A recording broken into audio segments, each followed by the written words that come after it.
Hello everyone. आज हम रासायनिक अभिक्रिया के प्रकार के बारे में बात करेंगे कि रासायनिक अभिक्रिया कितने प्रकार के होते हैं। इससे पहले के वीडियोस में हम लोगों ने जाना कि रासायनिक समीकरण को संतुलित कैसे किया जाता है। रासायनिक समीकरण को संतुलित करने की दो विधियों के बारे में हम लोगों ने सीखा।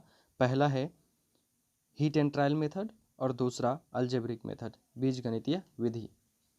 अगर आपने वो नहीं देखा है वीडियो तो पहले जा कर के वो वीडियो देख लीजिए, उसके बाद इसे देखिएगा। तो चलिए शुरू करते हैं कि रासायनिक अभिक्रिया जो होती है ये कितने प्रकार की होती हैं। रासायनिक अभिक्रिया आप लोगों को मैंने पहले भी बताया है कि रासायनिक अभिक्रिया यानी कहीं भी आपको अभिक्रिया शब्द लिखा हुआ दिख जाए तो इसका मतलब होता है कि कोई नया पदार्थ बना होगा। क्या बना होगा? कोई नया पदार्थ बना होगा और उस नए पदार्थ का गुण इसके मूल पदार्थ से, यानी जिस पदार्थ से ये बना होगा नया पदार्थ, तो इसके मूल पदार्थ से इस पदार्थ का गुण क्या होगा? बिल्कुल ही भिन्न होगा। ये दो तरीके से हो सकता है। एक तो जुड़ करके, मतलब दो अलग अलग पदार्थ जुड़ करके एक नया पदार्थ बनाया होगा, या कोई एक बड़ा पदार्थ टूट करके दो अलग अलग या दो से अधिक पदार्थ को बनाया होगा। इस तरीके से ये क्रियाएं हो सकती हैं। और अभिक्रिया शब्द है, इसका मतलब कुछ नया ही बनेगा। तो चलिए आज हम सीखते हैं कि रासायनिक अभिक्रिया कितने प्रकार से हो सकती हैं या किस किस प्रकार की रासायनिक अभिक्रियाएं होती हैं। तो बहुत सारी अभिक्रियाएं होती हैं और अलग अलग प्रकार की होती हैं। तो रासायनिक अभिक्रिया जो है बहुत प्रकार का होता है, कई प्रकार का रासायनिक अभिक्रिया होता है, जिसमें कि पहला है हमारा संयोजन अभिक्रिया। पहला क्या है? संयोजन अभिक्रिया। रासायनिक अभिक्रिया का पहला प्रकार क्या है? संयोजन अभिक्रिया, कॉम्बिनेशन रिएक्शन। दूसरा है वियोजन या अपघटन अभिक्रिया। वियोजन का मतलब होता है टूटना। जैसे यहाँ संयोजन है जिसको हम बोल रहे हैं कॉम्बिनेशन। संयोजन का मतलब होता है जुड़ना। तो जुड़ेगा तो कितना? दो या दो से अधिक पदार्थ जुड़ेगा। एक पदार्थ तो जुड़ेगा नहीं है, तो कितना? दो या दो से अधिक पदार्थ जुड़ करके क्या बनाता होगा? एक नया पदार्थ बनाता होगा। दूसरा रिएक्शन है वियोजन या अपघटन अभिक्रिया।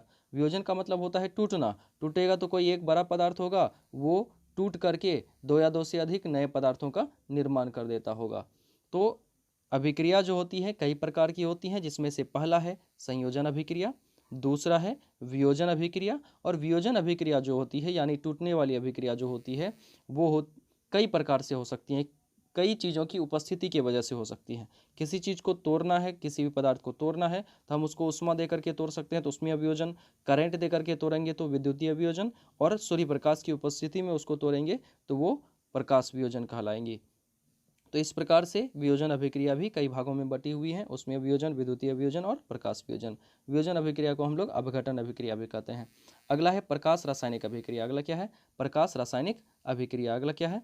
प्रकाश रासायनिक अभिक्रिया। उसके बाद आती है ऊष्माक्षेपी अभिक्रिया, फिर ऊष्माशोषी अभिक्रिया। ऊष्माक्षेपी का मतलब होता है वैसी अभिक्रिया जिसमें ऊष्मा को सोख लिया जाता है, ऊष्मा रिलीज कर दिया जाता है। ऊष्माक्षेपी का मतलब वैसी रासायनिक अभिक्रिया जिसमें क्या होता है? ऊष्मा को रिलीज कर दिया जाता है। और ऊष्माशोषी का मतलब होता है जिसमें ऊष्मा को अवशोषित कर लिया जाता है। उसके बाद होती है विस्थापन अभिक्रिया, या इसी को हम लोग कहते हैं एकल विस्थापन अभिक्रिया। विस्थापन अभिक्रिया या एकल विस्थापन अभिक्रिया। उसके बाद आती है द्विविस्थापन अभिक्रिया या उभय विस्थापन अभिक्रिया। फिर आती है उदासीनीकरण अभिक्रिया। कौन सी अभिक्रिया? उदासीनीकरण अभिक्रिया। फिर होती है अवक्षेपण अभिक्रिया, उपचयन अभिक्रिया, अपचयन अभिक्रिया और अपोपचय अभिक्रिया। तो इतने प्रकार के रिएक्शन जो होते हैं हमको पढ़ने होते हैं क्लास 10th में। तो इन सब के बारे में हम डिटेल में सीखेंगे कि संयोजन अभिक्रिया क्या होती है, वियोजन या अपघटन अभिक्रिया क्या होती है, वियोजन अभिक्रिया कितने प्रकार से हो सकती हैं, ये सारी चीज़ों को हम जानेंगे। प्रकाश रासायनिक अभिक्रिया क्या है? प्रकाश रासायनिक जनरली उस रिएक्शन को कहा जाता है जो सूर्य प्रकाश की उपस्थिति में होता है। जो भी रिएक्शन सूर्य प्रकाश की उपस्थिति में संपन्न होगा उसे हम प्रकाश रासायनिक अभिक्रिया कहते हैं।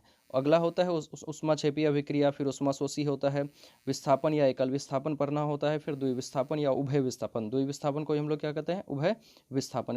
विस्थापन का मतलब होता है किसी एक को हटा देना। अगर दो ही विस्थापन है मतलब दो जगह से हटेगा, इधर से भी हटेगा उधर से भी हटेगा। यानी मान लीजिए कि एक पदार्थ ये है, एक पदार्थ ये है, दोनों पदार्थ के तत्व एक दूसरे के आयनों की क्या करेंगे? अदला बदली करके एक नए यौगिक का निर्माण कर देगा। ये द्विविस्थापन होता है। एकल विस्थापन में कोई एक तत्व होगा और कोई दूसरा यौगिक होगा, उस ये तत्व क्या करेगा? उस यौगिक से उसके तत्व को रिप्लेस करके अपना एक नया पदार्थ बना देगा। तो यहाँ पे एक ही तरफ से विस्थापित करने का काम होता है, तो इसीलिए इसको एकल विस्थापन कहते हैं। इस तरीके से हम लोग धीरे धीरे करके सारी अभिक्रियाओं को इन डिटेल में सीखेंगे कि ये सारी अभिक्रियाएं क्या क्या होती हैं। उदासीनीकरण अभिक्रिया किसे कहते हैं, अपक्षेपण अभिक्रिया किसे कहते हैं, ये सारी चीज़ों के बारे में हम लोग सीखेंगे कि कौन सी अभिक्रियाएं क्या क्या होती हैं। अब देखिए हम शुरू करते हैं पहला अभिक्रिया के बारे में कि ये जो हमारा संयोजन अभिक्रिया है, संयोजन अभिक्रिया होता क्या है।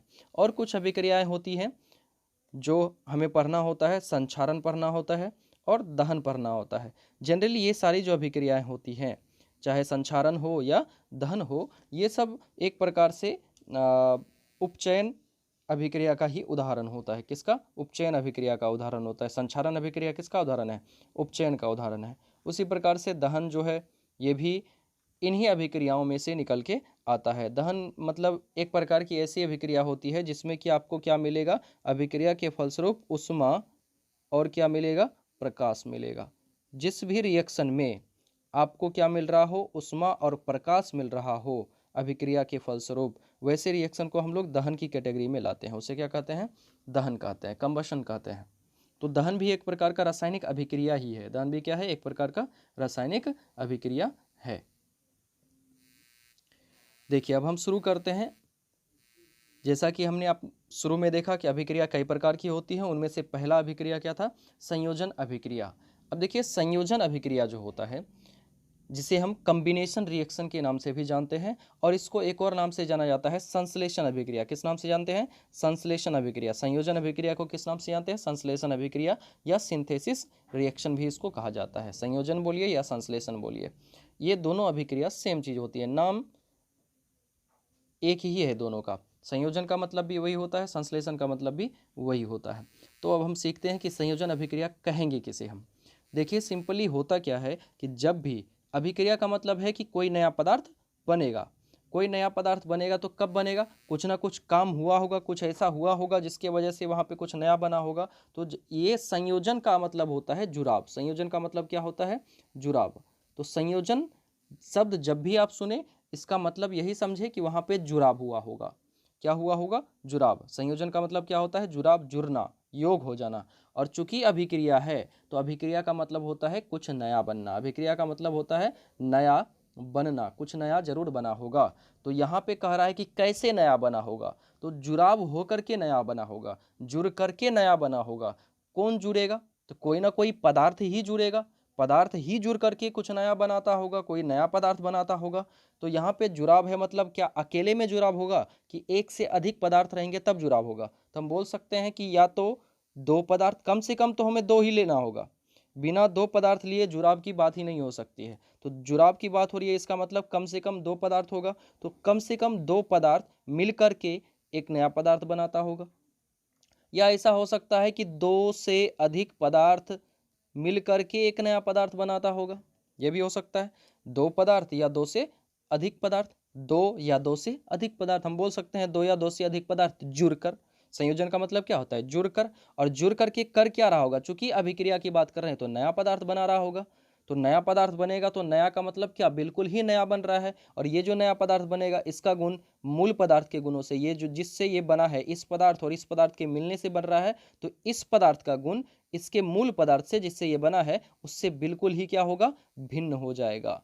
तो जब भी अभिक्रिया होगी नया पदार्थ बनेगा, और नया पदार्थ जो बनेगा उसका गुण हमेशा मूल पदार्थ के गुणों से क्या होगा? भिन्न होगा। और चूंकि यहाँ कह रहा है संयोजन अभिक्रिया की बात की जा रही है, तो संयोजन का मतलब यह अभिक्रिया कैसे हुआ होगा, कैसे नया पदार्थ बना होगा? तो दो अलग अलग पदार्थ जुड़ करके या दो से अधिक अलग अलग पदार्थ जुड़ करके एक नए पदार्थ का निर्माण किया होगा, जिस नए पदार्थ का गुण इसके मूल पदार्थ के गुणों से बिल्कुल ही क्या होगा? भिन्न होगा। ऐसे ही अभिक्रिया को हम लोग क्या कहते हैं? संयोजन अभिक्रिया कहते हैं। तो हम बोल सकते हैं कि वैसी रासायनिक अभिक्रिया, वैसी रासायनिक अभिक्रिया जिसमें क्या होगा? दो या दो से अधिक पदार्थ, दो या दो से अधिक पदार्थ जुड़ करके एक नए पदार्थ का निर्माण करता हो। वैसी रासायनिक अभिक्रिया जिसमें दो या दो से अधिक पदार्थ जुड़कर एक नए पदार्थ का निर्माण करता है, जिसका गुण मूल पदार्थ के गुणों से, जिसका गुण क्या होगा? मूल पदार्थ के गुणों से बिल्कुल ही क्या होता है? भिन्न होता है। वैसी रासायनिक अभिक्रिया जिसमें दो या दो से अधिक पदार्थ जुड़ करके एक नए पदार्थ का निर्माण करता होगा जिसका गुण मूल पदार्थ के गुणों से क्या होता होगा, बिल्कुल भिन्न होता होगा, उसे क्या कहेंगे, संयोजन अभिक्रिया। जैसे कुछ उदाहरण से हम समझते हैं। जैसे हमारे पास मान लीजिए कि हाइड्रोजन है H2 और ये जुड़ता है ऑक्सीजन के साथ और बनाता क्या है, H2O बनाता है। ये तो आप सभी जानते हैं। बैलेंस करना चाहिएगा तो इधर 2 से गुना करना होता है, इधर भी 2 से गुना। तो ये जो हाइड्रोजन गैस है ऑक्सीजन गैस के साथ रिएक्ट करता है, तब बनता है क्या, जल बनता है, पानी बनता है, वाटर बनता है। अब यहाँ पे ये जो जल बना, क्या इस जल का गुण ऑक्सीजन और हाइड्रोजन के गुण से मिल रहा है? बिल्कुल भी नहीं मिल रहा है। बिल्कुल ही नया पदार्थ है। हाइड्रोजन जो होता है एक गैस है, ऑक्सीजन भी एक गैस है, और ये जो नया पदार्थ बना है हमारे पास, ये किस फॉर्म में बना है, लिक्विड के फॉर्म में बना है। किस फॉर्म में, लिक्विड के फॉर्म में। अब यहाँ पे आप ये देखिए, अवस्था क्या हो गया, अवस्था बदल गया। और उसके साथ साथ एक और चीज यहाँ समझिए, हम कह रहे हैं कि बिल्कुल ही नया पदार्थ बना है, तो बिल्कुल नया पदार्थ बनने का मतलब जो गुण इस पदार्थ का होगा, जो गुण इस पदार्थ का होगा, इन दोनों का गुण इस पदार्थ में यानी जल में बिल्कुल भी नहीं आया होगा। इस पदार्थ का गुण बिल्कुल ही भिन्न होगा। कैसे, आप समझिए कि ये हाइड्रोजन जो होता है, हाइड्रोजन एक बहुत ही ज्वलनशील गैस है। हाइड्रोजन कैसा गैस है, बहुत ही ज्यादा ज्वलनशील गैस है, तुरंत ही आग पकड़ लेता है। हमारा सूर्य जो होता है ये किसके वजह से जल रहा है, हाइड्रोजन के वजह से जल रहा है। वहाँ पे हाइड्रोजन हाइड्रोजन के बीच नाभिकीय संलयन की क्रिया होती है जिससे हीलियम गैस बनता है, और ये हमेशा क्या होते हैं, जलते रहते हैं। और ये प्रक्रिया लगातार चलती आ रही है कई सालों से, करोड़ों वर्षों से ये क्रियाएं चलती आ रही है, जिसके वजह से हमारा सूर्य हमें प्रकाश देता आ रहा है, ऊर्जा देता आ रहा है, और वहाँ पे इस तरह की क्रियाएं हो रही हैं। तो आप ये समझिए कि हाइड्रोजन कैसा गैस है, एक ज्वलनशील गैस है, अर्थात हाइड्रोजन एक ज्वलनशील पदार्थ है, तुरंत आग पकड़ लेता है। और ऑक्सीजन जो है ये आग लगाने का काम करता है। ये क्या करता है, आग लगाने का काम करता है। इसको हम इस तरीके से बोल सकते हैं कि ये एक तरीके से अगलगुआ है। केमिस्ट्री में क्या है, ये एक तरीके से अगलगुआ है, आग लगा देता है। अगर ऑक्सीजन की अनुपस्थिति है तो आग नहीं लग सकता। जैसे हम घर में चूल्हा वगैरह कुछ भी जलाते हैं तो बिना हवा की उपस्थिति के, ऑक्सीजन की उपस्थिति के आग नहीं जल सकता है। तो आग जलाने के लिए क्या अनिवार्य है, ऑक्सीजन। यानी हम बोल सकते हैं कि आग लगाने वाला कौन है, ऑक्सीजन है। और आग लग जाता है किसमें, तो हाइड्रोजन में। हाइड्रोजन एक ज्वलनशील गैस है जिसमें तुरंत आग लग जाता है, और ऑक्सीजन एक ऐसा गैस है जो आग लगाने में मदद कर देता है। जितना ज़्यादा ऑक्सीजन की मात्रा होगी, आग उतनी तीव्रता से लगेगी, उतना जल्दी लगेगा, और बहुत ज़्यादा आग फैलेगा ऑक्सीजन की मात्रा ज़्यादा होने की वजह से। जैसे आप घर में देखते होंगे चूल्हा वगैरह जलता है तो धुआं अगर होने लगता है, यानी CO2 का मात्रा बढ़ जाता है, तो आग बुझ जाता है। लेकिन जैसे ही यहाँ पे धुआं खत्म हो जाता है तो आप देखिएगा आग फौरन ही बहुत ज़्यादा तीव्र गति से जलने लगता है, तेज ताप के साथ जलने लगता है। किसकी उपस्थिति की वजह से, ऑक्सीजन गैस की उपस्थिति की वजह से। अगर आप चूल्हा या कुछ भी जलाना चाहते हैं तो उसको जलाने के लिए क्या चाहिए, ऑक्सीजन चाहिए। जैसे मान लीजिए कि आपने एक मोमबत्ती लिया, इसको जला दिया, मोमबत्ती को जला दिया। अब जलाने के बाद आप इसको क्या कीजिए, एक ग्लास से इसको ढक दीजिए। जैसे ही आप ढकिएगा तो ये कुछ देर तक जलेगा। आप अगर कांच की ग्लास से ढकिएगा तो ये क्रिया आपको दिखेगा कि आपने ढका, ढकने के कुछ समय तक ये जला, फिर अपने आप ये क्या हो जाता है, बुझ जाता है मोमबत्ती। ऐसा इसलिए हुआ कि जैसे ही आपने इस मोमबत्ती को ग्लास से ढका तो जो भी गैस ग्लास के अंदर फंस गई, वो ऑक्सीजन गैस, वो जब तक इसमें मौजूद रहा तब तक ये मोमबत्ती जलता रहा। जैसे ही ये गैस इसके अंदर से खत्म हो गया, मोमबत्ती ने जलना क्या कर दिया, बंद कर दिया। यानी ऑक्सीजन की उपस्थिति अनिवार्य है किसके जलने के लिए, आग के जलने के लिए। तो हम समझ सकते हैं कि ऑक्सीजन क्या है, आग लगाने वाला गैस है, और हाइड्रोजन क्या है, आग लगने वाला गैस है जिसमें तुरंत ही आग पकड़ लेता है। लेकिन जब एक ज्वलनशील गैस यानी हाइड्रोजन और एक आग लगाने वाला गैस यानी ऑक्सीजन एक दूसरे से रिएक्ट करता है, जुड़ जाता है, और जुड़ करके जब एक नया पदार्थ बनाता है तो ये जो नया पदार्थ बनता है ये आग बुझाने का काम करता है। ये क्या करता है, आग को बुझाने का काम करता है। पानी से हम लोग क्या करते हैं, आग बुझाते हैं, तो ये आग बुझाने का काम करता है। आप समझ सकते हैं कि एक ऐसा पदार्थ जो ज्वलनशील है, जो आग पकड़ लेता है, और एक ऐसा पदार्थ जो आग लगा देता है, ये दोनों पदार्थ एक दूसरे से रिएक्ट करता है, आपस में जुड़ जाता है, संलयित हो जाता है, तब एक ऐसे पदार्थ का निर्माण कर देता है जो पदार्थ आग बुझाने लगता है। मतलब बिल्कुल ही डिफरेंट गुण वाला पदार्थ बन जाता है, बिल्कुल ही नया पदार्थ बन जाता है, जिसका कि इस पदार्थ का गुण, ये जो जल है, इन दोनों पदार्थ के गुणों से कोई लेना देना ही नहीं है, बिल्कुल ही विपरीत गुण इसमें आ गया है, पूरा ही नया गुण आ गया है। इसलिए हम कह रहे हैं कि जब भी रासायनिक अभिक्रिया होगी तो एक नया गुण वाला पदार्थ बनेगा। और अगर जुड़ करके बना रहा है, कोई दो या दो से अधिक पदार्थ जुड़ करके नया पदार्थ बना रहा है, तब इसी अभिक्रिया को हम लोग कहते हैं संयोजन अभिक्रिया। उम्मीद है आप समझ चुके होंगे कि संयोजन अभिक्रिया किसे कहते हैं। और अभिक्रिया का मतलब हम ऐसा क्यों बोल रहे हैं कि बिल्कुल ही नया गुण वाला पदार्थ बनेगा, तो उसका रीजन यही है। आप कोई भी रिएक्शन ले लीजिए, आप उसमें अगर ध्यान से देखिएगा तो आपको पता चलेगा कि एक नया गुण वाला ही पदार्थ हमें प्राप्त होता है। अगर हमें नया गुण वाला पदार्थ प्राप्त नहीं हो रहा है, इसका मतलब वहां पे अभिक्रिया हुआ ही नहीं है। बात समझे कि नहीं समझे? तो ये होता है संयोजन अभिक्रिया, जिसमें दो या दो से अधिक पदार्थ जुड़ करके एक नए पदार्थ का निर्माण करता है। और ये जो नया पदार्थ होगा, इसका गुण हमेशा मूल पदार्थ के गुणों से बिल्कुल ही क्या होने वाला है? भिन्न होने वाला है। तो इस प्रकार की अभिक्रिया को क्या कहते हैं? संयोजन अभिक्रिया। क्या कहते हैं इसको? संयोजन अभिक्रिया। तो इसको हम अब देख लेते हैं कि इसका डिफिनेशन क्या होता है। हमने आपको बता भी दिया इसका डिफिनेशन क्या होगा। चलिए देखते हैं कि वैसी रासायनिक अभिक्रिया, संयोजन अभिक्रिया किसे कहेंगे? वैसी रासायनिक अभिक्रिया। वैसी रासायनिक अभिक्रिया जिसमें दो या दो से अधिक पदार्थ, दो भी पदार्थ हो सकता है, दो से अधिक पदार्थ भी हो सकता है, और ये पदार्थ क्या करेंगे? संयोग करके, आपस में क्या करेंगे? संयोग करके, जुड़ करके एक नए पदार्थ का निर्माण करता है। किसका करता है? एक नए पदार्थ का निर्माण करता है। और जिस नए पदार्थ का गुण मूल पदार्थ के गुणों से, यानी जिस पदार्थ से वो नया पदार्थ बना है मिलकर के, उस मूल पदार्थ के गुणों से बिल्कुल ही क्या होता है? भिन्न होता है। ऐसे ही अभिक्रिया को क्या कहते हैं? संयोजन या संश्लेषण अभिक्रिया कहते हैं। क्या कहते हैं इसको? संयोजन या संश्लेषण अभिक्रिया कहते हैं। अब इसका कुछ उदाहरण देखते हैं। जैसे हमारे पास है कार्बन। कार्बन जब ऑक्सीजन से जुड़ता है, कार्बन क्या होता है? ऑक्सीजन से जुड़ता है, तब क्या बनाता है? कार्बन डाइऑक्साइड गैस बनाता है। जैसा कि आप जानते हैं कि हमारे जीव शरीर, हम लोग जो सजीव शरीर हैं, या कोई भी सजीव शरीर, चाहे वो पेड़ पौधा हो, हम हो, मनुष्य हो, पशु हो, कुछ भी हो, ये इन सब के शरीर में आप देखिएगा कि कार्बन की मौजूदगी पर्याप्त मात्रा में रहती है। अगर कार्बन नहीं है तो वो सजीव शरीर ही नहीं हो सकता, या निर्जीव भी है तो उसमें कार्बन पाया ही जाता है। हम लोगों के शरीर का जो रचना हुआ है, हम लोग जो उत्पन्न हुए हैं, हमारे शरीर की उत्पत्ति में बहुत ही ज़्यादा महत्वपूर्ण योगदान किसका है? कार्बन का है। हम जो भोजन करते हैं, उस भोजन से जो हमें पोषण मिलता है, उसमें भी किसका योगदान है? कार्बन का है। हमें चाहे कार्बोहाइड्रेट मिले, प्रोटीन मिले, वसा मिले, जो भी पदार्थ हमें मिलता है पोषण के रूप में, उन सब में क्या मौजूद रहता है? कार्बन मौजूद रहता है। हम चीनी खाते हैं, चीनी भी किसका बना हुआ है? कार्बन की वजह से ही बना हुआ है, कार्बन की उपस्थिति की वजह से बना हुआ है। ग्लूकोज, ग्लूकोज किसका बना हुआ है? कार्बन का बना हुआ है। यानी कार्बन जो होता है, ये जीवन को उत्पन्न करने वाला पदार्थ है।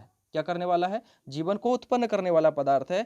और जब इसी पदार्थ को हम क्या करते हैं? जीवन देने वाले पदार्थ, यानी ये जो ऑक्सीजन है, ये जीवन को बनाए रखने वाला पदार्थ है। जैसे हम मनुष्य हैं, हमारे जिंदा रहने के लिए, या जितने भी सजीव शरीर हैं उसके जिंदा रहने के लिए, पेड़ पौधे को छोड़ करके, तो ये हमारा क्या है? उसके लिए जीवनदायक का काम करता है। ऑक्सीजन को जब हम ग्रहण करते हैं, हमारा बॉडी एब्जॉर्ब करता है, सांस के माध्यम से अंदर लेता है, तब जाकर के हम क्या रहते हैं? जीवित रहते हैं। इसी ऑक्सीजन के वजह से जाकर के अंदर में हम जो भोजन करते हैं वो ग्लूकोज का फॉर्म करता है। ग्लूकोज फिर क्या करता है? ऑक्सीजन से जुड़ करके एनर्जी का निर्माण करता है। हमारे शरीर में एनर्जी जो बनता है, हम ये जो श्वसन क्रिया करते हैं, ऑक्सीजन जिसके माध्यम से जाता है, इन्हीं सब क्रियाओं की मदद से एनर्जी का निर्माण होता है। यानी ऑक्सीजन जो होता है, ये जीवन को बनाए रखने वाला पदार्थ है, और कार्बन जीवन की उत्पत्ति करने वाला पदार्थ है। लेकिन जब ये जीवन की उत्पत्ति करने वाला पदार्थ जीवन को बनाए रखने वाले पदार्थ से रिएक्ट कर जाता है, तब एक ऐसा पदार्थ बनता है जिसको कि हमारा शरीर एक्सेप्ट नहीं कर पाता है। जब हम श्वसन की क्रिया में कार्बन डाइऑक्साइड को ग्रहण करते हैं, तो हम क्या होने लगते हैं? ये बहुत ही कम समय में ही हमारा शरीर क्या होने लगता है? ऐसा लगता है कि अब दम घुट जाएगा, इस तरीके की क्रिया होने लगती है। यानी ये पदार्थ जो होता है हमारे सजीव शरीर के लिए किस तरह का काम करता है? एक विष की तरह काम करता है, विषैले पदार्थ की तरह काम करता है। और एक चीज होता है कि आप ऑक्सीजन को देखिएगा, तो ऑक्सीजन जो होता है ये ठंडा गैस होता है। किस प्रकार का गैस होता है? ठंडा। अगर पृथ्वी पे ऑक्सीजन की गैस की मात्रा बहुत ज्यादा हो जाए, तो धीरे धीरे यहाँ पे क्या हो जाएगा? सारे के सारे जल जो होंगे वो जम जाएंगे, यहाँ पे जीवन अस्त व्यस्त हो जाएगा, जीवन संभव नहीं हो पाएगा। और कार्बन डाइऑक्साइड जो होता है ये एक गर्म गैस होता है। कैसा गैस होता है? गर्म गैस होता है। तो प्रकृति में अगर कार्बन डाइऑक्साइड बढ़ जाएगा तो गर्मी बढ़ जाएगी, और ऑक्सीजन बढ़ जाएगा तो ठंडी बहुत ज़्यादा हो जाएगी। बात समझे कि नहीं समझे? इसीलिए वायुमंडल में इन दोनों की मात्रा को नियंत्रित रखना होता है। जब ये नियंत्रण में रहेंगे तो ना ज़्यादा ठंडी होगी, ना ज़्यादा क्या होगी, गर्मी होगी। और अगर मात्रा बढ़ेगा, जैसे अभी हम लोग के पृथ्वी पर क्या हो रहा है, कार्बन डाइऑक्साइड की मात्रा बढ़ रही है। कार्बन डाइऑक्साइड की मात्रा बढ़ने की वजह से क्या हो रहा है, गर्मी बढ़ रही है। इसी चीज़ को कंट्रोल में लाने का प्रयास किया जा रहा है कि वायुमंडल में ऑक्सीजन और कार्बन डाइऑक्साइड की मात्रा क्या रहे, पर्याप्त रहे, ताकि जो भी पेड़ पौधे हैं या सजीव शरीर हैं या जो भी जीव जंतु हैं वो सबका जीवन क्या रहे, सुचारू रूप से चलता रहे। तो यहाँ पे आप समझ सकते हैं कि ऑक्सीजन ठंडा गैस है, कार्बन डाइऑक्साइड एक गर्म गैस है। तो जब एक ठंडा गैस यानी ऑक्सीजन कार्बन से जुड़ता है तो एक गर्म गैस का निर्माण करता है, कार्बन डाइऑक्साइड का। या आप ये बोल सकते हैं कि जब एक जीवन की उत्पत्ति करने वाला पदार्थ जीवन को बनाए रखने वाले पदार्थ से जुड़ता है तो हमारे लिए जीवन लेने वाला पदार्थ बन जाता है, जो हमें क्या करता है, हम कार्बन डाइऑक्साइड गैस थोड़ी सी भी मात्रा हमारे शरीर में चली जाए तो हम जीवित नहीं रह सकते हैं। तो बात समझे कि नहीं समझे? यहाँ पे बिल्कुल ही क्या हो रहा है, नए गुण वाला पदार्थ का निर्माण हो रहा है, कार्बन डाइऑक्साइड गैस का निर्माण हो रहा है। तो ये जो यहाँ पे पदार्थ बना, कैसे बना, तो दो पदार्थ के जुड़ने से बना। दो अलग अलग गुण वाले पदार्थ जुड़ करके एक नए गुण वाले पदार्थ का निर्माण कर दिया।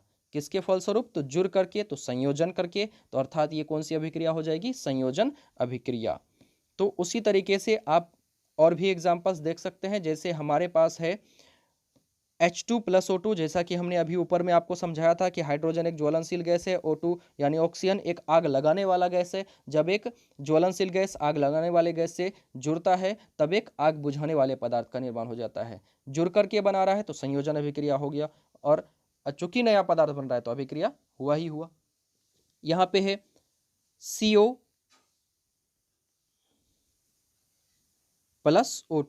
कार्बन मोनोऑक्साइड गैस किससे रिएक्ट कर रहा है? ऑक्सीजन गैस से। आपको बता दें कि ये जो कार्बन मोनोऑक्साइड गैस होता है ये कार्बन डाइऑक्साइड गैस से भी ज़्यादा जहरीला होता है।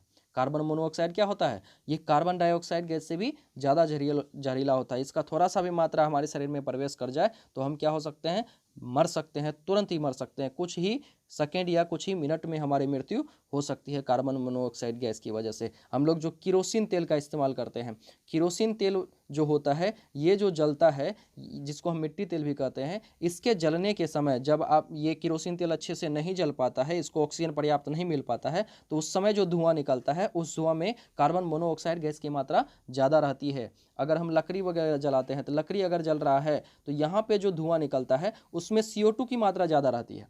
लेकिन किरोसिन वगैरह अगर जलता है, अगर ये पर्याप्त मात्रा में इसको ऑक्सीजन ना मिले और ये जलता है तो उसमें क्या रहती है, कार्बन मोनोऑक्साइड गैस की मात्रा ज़्यादा रहती है। तो ये थोड़ा सा जहरीला गैस होता है कार्बन डाइऑक्साइड गैस के मुकाबले।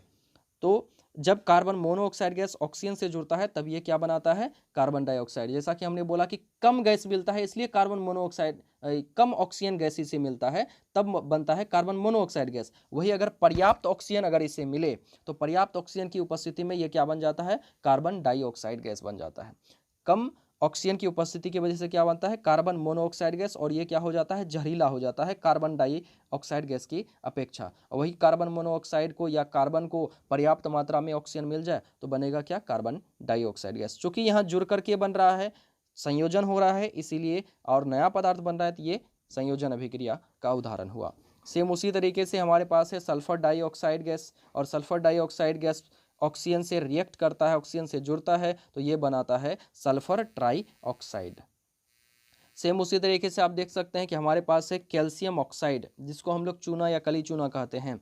इसको क्या कहते हैं, चूना या कली चूना कहते हैं। ये किससे रिएक्ट कर रहा है, पानी। जब आप दिवाली वगैरह के समय में क्या करते हैं, दीवारों की पुताई के लिए, दीवारों को अच्छा दिखने के लिए पुताई करते हैं उसका, तो हम क्या करते हैं, बाजार से चूना लाते हैं और उस चूने को हम कहाँ डाल देते हैं, पानी में डाल देते हैं। ऐसा करने के बाद आप देखते हैं कि रिएक्शन क्या हो जाता है, अपने आप खोलने लगता है, उसमें उससे उष्मा बाहर निकलने लगती है। तो उष्मा बाहर निकल रहा है तो उष्मा छेपी हुआ, और यहाँ पे क्या हो रहा है कि हमने चूना को कहाँ डाला, पानी में डाला। तो चूना किससे जुड़ा, पानी से जुड़ा, और पानी से जुड़ करके ये एक नया पदार्थ बना रहा है जिसे हम कहते हैं बुझा हुआ चूना।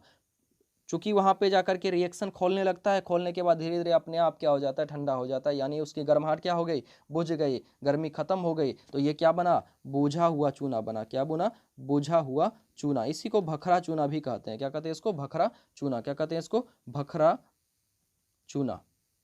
बुझा हुआ चूना बोलिए या भखरा चूना बोलिए, दोनों ही सेम बात है। यहाँ पे हुआ क्या, तो कैल्शियम ऑक्साइड किससे जुड़ा, पानी से जुड़ा, H2O से जुड़ा। तो आप देख सकते हैं यहाँ पे क्या हुआ, पानी से जुड़ा तो हाइड्रोजन की मात्रा बढ़ेगी।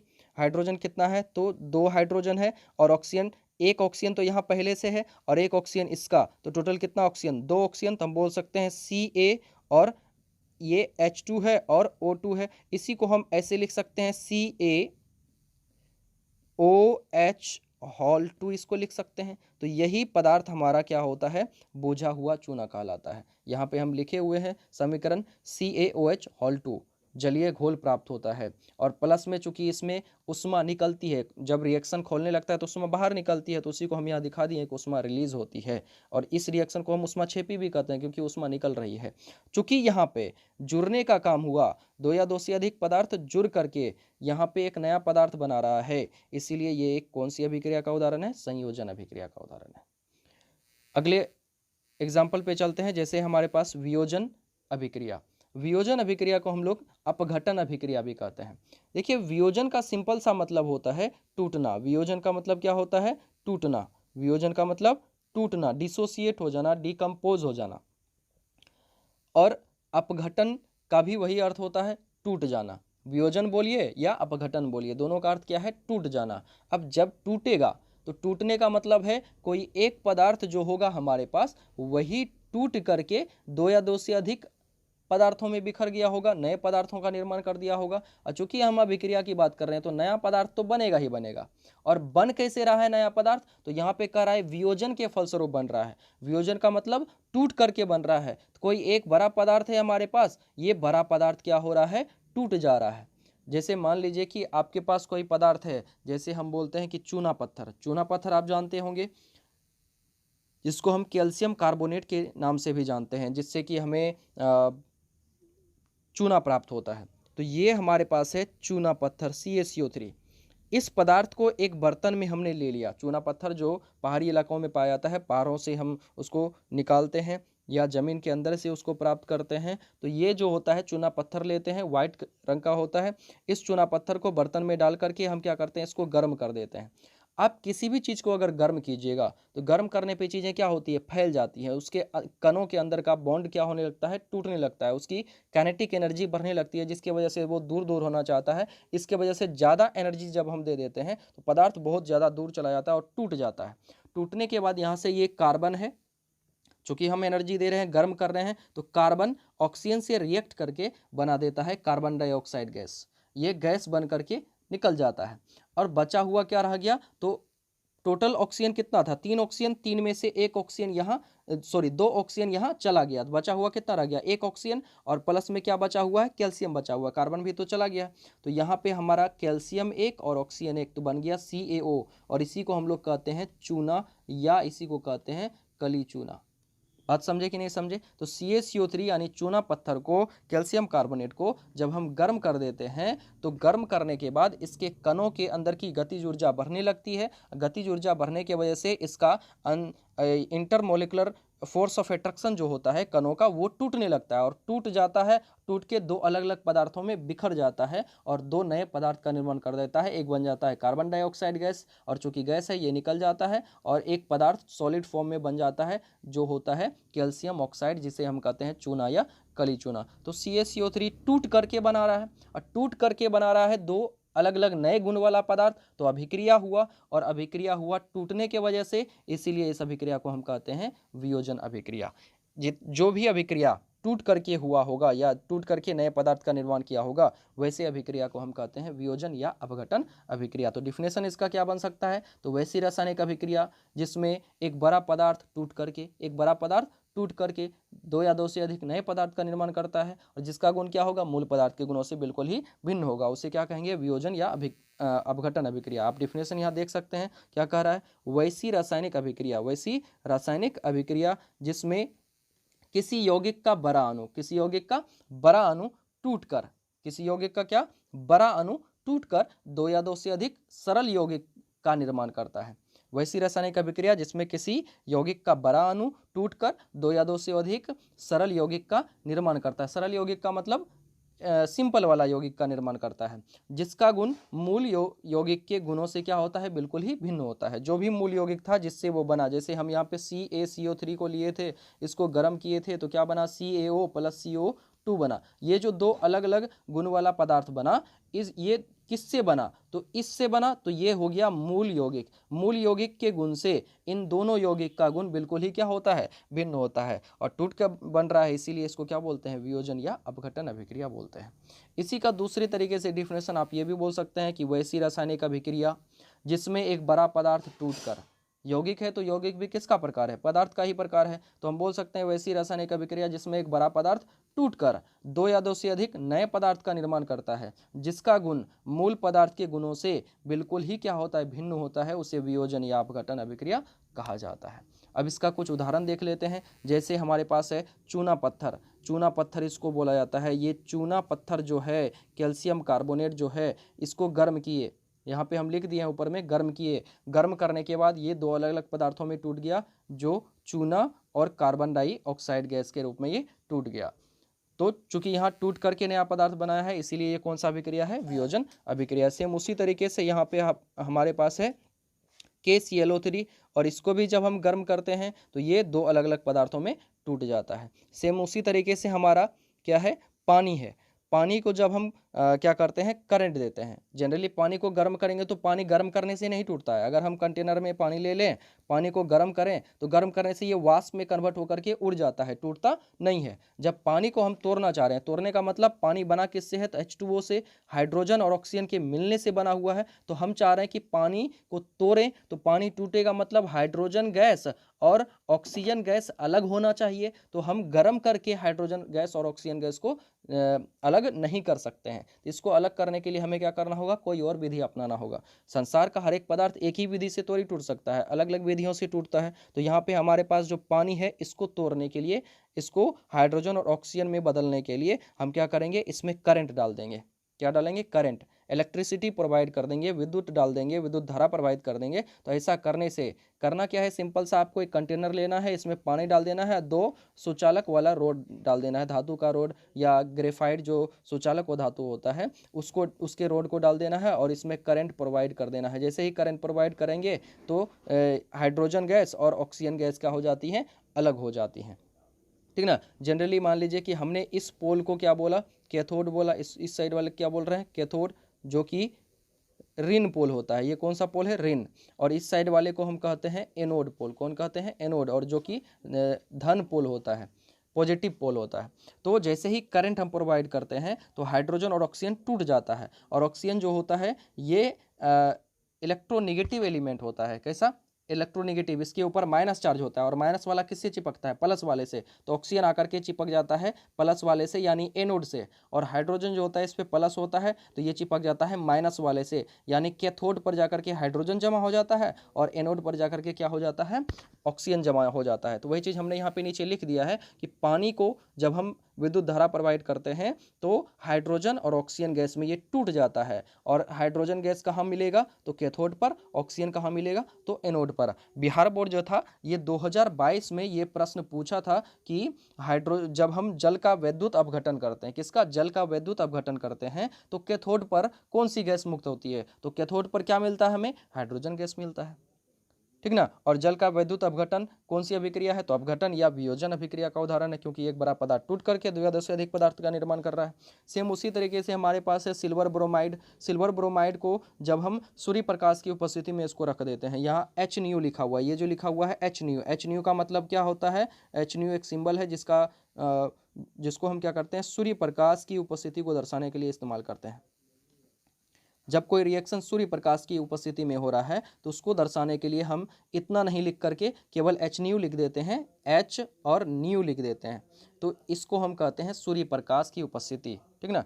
HNu क्या दर्शा रहा है, सूर्य प्रकाश की उपस्थिति दर्शा रहा है। तो जब हम सिल्वर ब्रोमाइड को सूर्य प्रकाश की उपस्थिति में रख देते हैं तो ये टूट जाता है, सिल्वर और क्लोरीन गैस के फॉर्म में ये टूट जाता है, दो अलग अलग पदार्थों के रूप में ये टूट जाता है। और दोनों अलग अलग पदार्थ का गुण इस पदार्थ से बिल्कुल ही भिन्न होता है। चूंकि ये पदार्थ टूट करके बना है, इसलिए कौन सा अभिक्रिया हो जाएगा, वियोजन अभिक्रिया या अपघटन अभिक्रिया।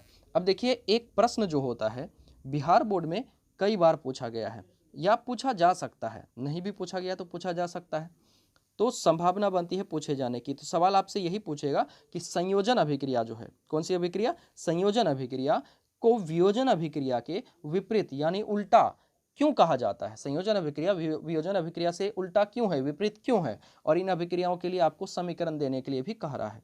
तो आप जानते हैं संयोजन अभिक्रिया में क्या होता है, दो या दो से अधिक पदार्थ जुड़ करके एक नया पदार्थ बनाता है, और वियोजन अभिक्रिया में एक बड़ा पदार्थ टूट करके दो या दो से अधिक नए पदार्थ का निर्माण करता है। सिंपल है कि संयोजन में जुड़ता है, वियोजन में टूटता है, एक में जुड़ रहा है एक में टूट रहा है, तो सिंपल है कि ये एक दूसरे से विपरीत ही है, जुड़ रहा है संयोजन में और टूट रहा है वियोजन में। इसी वजह से क्या है, संयोजन और वियोजन एक दूसरे के विपरीत है। तो वही चीज़ यहाँ हम लिख भी दिए हैं कि संयोजन अभिक्रिया में दो या दो से अधिक पदार्थ जुड़कर एक बड़े पदार्थ का निर्माण करता है, जबकि वियोजन अभिक्रिया में एक बड़ा पदार्थ टूट करके दो या दो से अधिक नए पदार्थ का निर्माण करता है। यही कारण है कि संयोजन अभिक्रिया को वियोजन अभिक्रिया के क्या कहा जाता है, विपरीत कहा जाता है। सिंपल है। अब कह रहा है उदाहरण देने के लिए, तो आप सिंपल सा उदाहरण दे दीजिए कि कार्बन ऑक्सीजन से जुड़ता है तो बनाता है carbon dioxide gas, carbon oxygen से जुड़ता है तो क्या बनाता है, कार्बन डाइऑक्साइड गैस।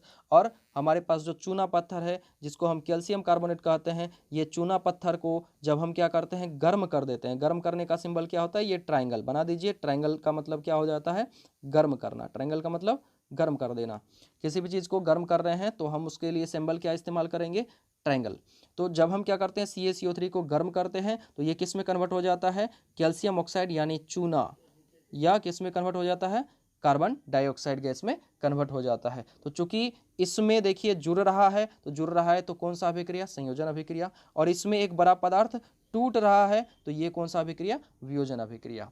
बात समझे कि नहीं समझे। तो आज के लिए इतना ही रहने देते हैं, फिर मिलते हैं नेक्स्ट वीडियो में। तब तक के लिए जय हिंद।